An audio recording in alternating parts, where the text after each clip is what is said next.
Hello everybody, my name is Cozy Bro, and modern streaming companies don't understand what they're doing or understand what streaming is. In this video, I'm going to talk about why Netflix is the only streaming company that's actually making a profit, why all these newer streaming companies putting commercials on their actual streaming platform is hurting them more than they realize, why Netflix being the top dog for so long before all these other streaming companies came to be has allowed them to set the bar so high that these other companies can't compete as far as quality and content and brand. I'm also going to talk about how Netflix having different subtitles and different languages on the play bar and not in the account settings is a massive contributor to their success, and why having great shows and same day as movie theater premieres just isn't enough to get people in the door anymore. Here are the three main reasons why Netflix is the only company in streaming that's actually making a profit. Reason number one, they were the first to the game. Reason number two, brand recognition. Reason number three, they understand that they're not a content company, that they are in fact a time-saving company. Now, the first two reasons are extremely important, okay, but it's that third reason.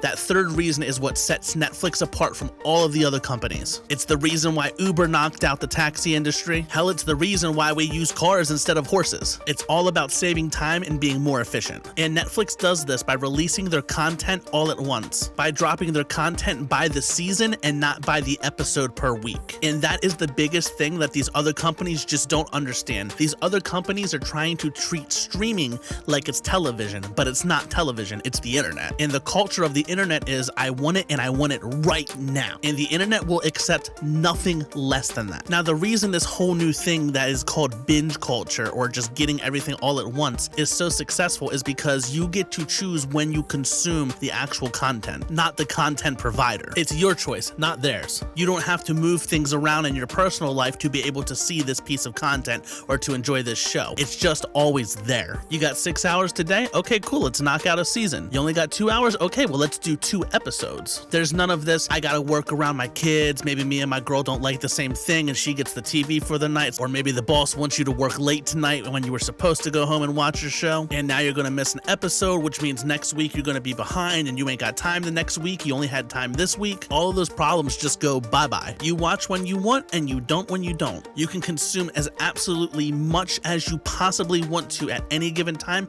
or do as very little as you possibly want to. The choice is yours, not these other companies. And that is why Netflix is worth paying for. That is what makes it valuable. It puts you in 100% control, not the content or network companies. To put it bluntly, people just don't have time for that bullshit anymore. Like, the era of that has come and it's gone. Another reason why this strategy absolutely helps Netflix fucking kill the competition is that because people can binge watch stuff, it means they're only going to binge watch what's actually worth binge watching. You really want to know what's worth binge watching? My YouTube channel, subscribe, goddammit. Because nobody's going to sit there and watch 3 hours of something they don't like. They might give it an hour, 1 or 2 episodes, but after that, they'll call it quits. But if they get something good and it locks them in and they sit there for 5 or 6 hours, they're going to become obsessed with that thing, which means they're going to talk about it, which means they're going to talk about it online with their friends, which bing, bing, bing, more customers for Netflix to come look at that thing. It helps you spread the word of mouth a whole lot better than this 45-minute thing you saw every other week. You only think about it sometimes, but like if you sit down for something for 4 to 5 hours and watch it straight, you're going to be thinking about that thing the next 2 or 3 days because it had you that enthralled with it. And Netflix, they're just the masters of that idea and that concept. It's one of the reasons that Netflix has so many badass and successful TV shows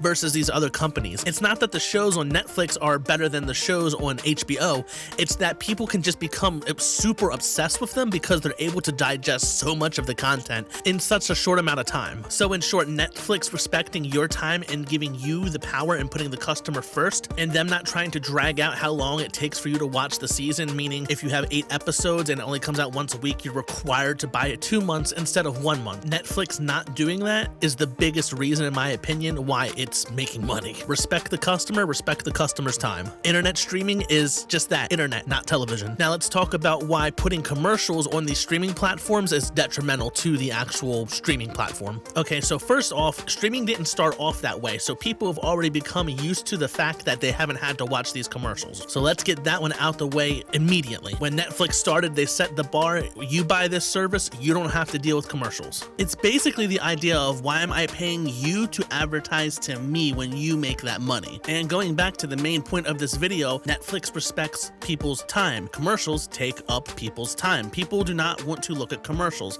And either ways, today in the modern age, as soon as you see a commercial on a television, you look at your phone because you don't give a shit, or you get up and you go to a bathroom. Now, I have seen in the news recently that Netflix has been flirting with this idea and then doing the concept of paying more for a more premium account that doesn't have commercials. I really think that they're going to shoot themselves in the foot if they do that. That is the sole reason I've never bought HBO Max, or as they call it, Max now, because fuck you, why the hell am I paying you money for you to advertise to me? Like, you gotta be fucking joking, right? So now let's talk about how Netflix, basically being the top dog for the last couple of years, has really put them in a massive position of power because they've been able to amass such a following, such a brand, and such a massive amount of money that has allowed them to just continuously pump out content for years, and how that has put them leagues ahead of the competition, despite coming from other companies like Disney that has more money than them. So the way it used to be was all these other companies that have now started these streaming platforms used to rent their IPs to Netflix, okay? And Netflix would buy them outright or rent them for a period of a time with no royalties, and then would generate money from that. And Netflix was able to do this because they were the only company that had the infrastructure to be able to do it. Because hosting video files to millions upon millions of people is very, very, very expensive. And to be able to build a website that can do that is very, very expensive. It is not a simple task at all. And that alone is the big reason why every single other streaming company except Netflix is losing money by having these platforms. Almost every single one of these companies has come out and said that they did not anticipate the overhead cost of starting one of these streaming services. Now, moving away from the cost of starting one of these streaming services, a thing that kind of happened by accident with Netflix being the only person in town for all those years was that when all these companies were renting out their IPs to Netflix, because they of course didn't have the infrastructure to do it themselves, they kind of unintentionally built Netflix's brand and their reputation as the ultimate juggernaut of streaming. Like, they contributed to the idea that Netflix was this one-stop shop of all things entertainment. They contributed to the idea and the brand recognition that Netflix has tons and tons and tons of great and amazing shows on it because they were renting out all of their shows that were really good, and all of these companies stacking and layering all their really, really, really good shows into Netflix, of course, let the customers know that, hey, Netflix has a lot of really, really, really, really good stuff, even though it's not technically theirs, which the customers aren't going to take that into consideration. All the customers are going to think is,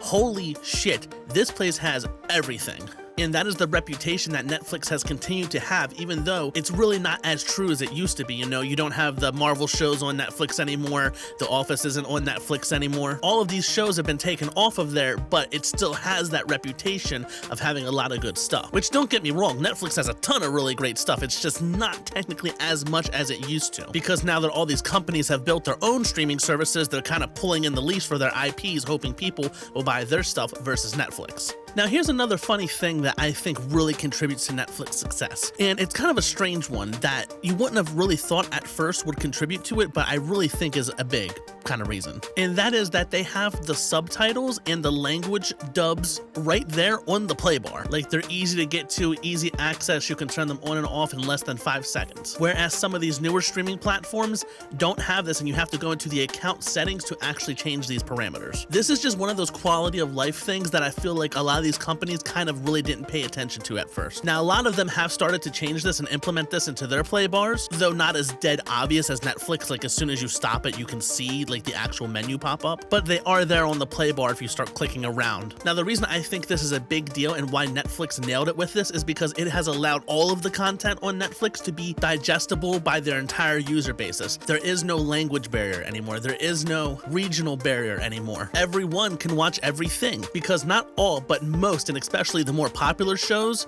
have all the audio dubbed in multiple languages and also have the subtitles in multiple languages. Squid Games is a perfect example of this. Squid Games is a Korean-made television show that became super popular in America, in the North America and in South America and Latin America. It was a massive, massive hit over here, and that would not have been possible if Netflix didn't have the subtitles and the dubbed audio ready to go right at the play bar. It allows for any show made anywhere in the world to literally 10 to 20 to 30 times expand their audience as to what it would have been in the native language. This feature also, on a personal note, really helps me and my family because I'm a native English speaker and my girlfriend is a native Spanish speaker, meaning my brain processes stuff in English, but hers processes it in Spanish. So if we're watching an English show, she can't really enjoy it as much because in her head, she's constantly having to translate it, and vice versa. Whereas if we're watching a show that's in Spanish, I'm trying to translate things kids, and my Spanish is really bad, so it's really hard for me. But because Netflix at the touch of a button lets us put on subtitles, we can watch a show in English. I can enjoy it in English, but she can be reading the Spanish subtitles, and she doesn't have to think as much and have to do this translation process in her head, and she can actually focus and enjoy the show. And then for me, if we're watching it with the audio being in Espanol, and I'm trying to like read the English subtitles, I'm actually learning while enjoying the content that's on the TV. So that's just another thing to consider. It's the reason why, at least in my household, Netflix is always the first choice if it's going to be a family movie night, because there's the option for everybody to enjoy it. Whereas if we were on Disney Plus, you can't do that. Now, lastly, let's talk about why having great shows and same-day movie premieres just isn't enough to get people to subscribe to your streaming service anymore. The first reason, in my opinion, is every single streaming platform actually has really good shows, but these newer ones don't have the catalog that Netflix has. Yes, they have a lot of really good shows, but not nearly as much as Netflix. And now another thing that HBO Max was doing was they were doing same-day releases or within a week or two releases of the cinematic release of these new movies on their platform, and that doesn't work anymore because of two things. One, you're charging someone for the platform, the streaming service, and then you're charging them again to get access to that content. So you're double charging them, which people don't like. And the amount that you're double charging them is just a bit too excessive. Same day as theater movies should really only be about maybe $3 to $5, about as much as it would cost you to rent an on-demand movie.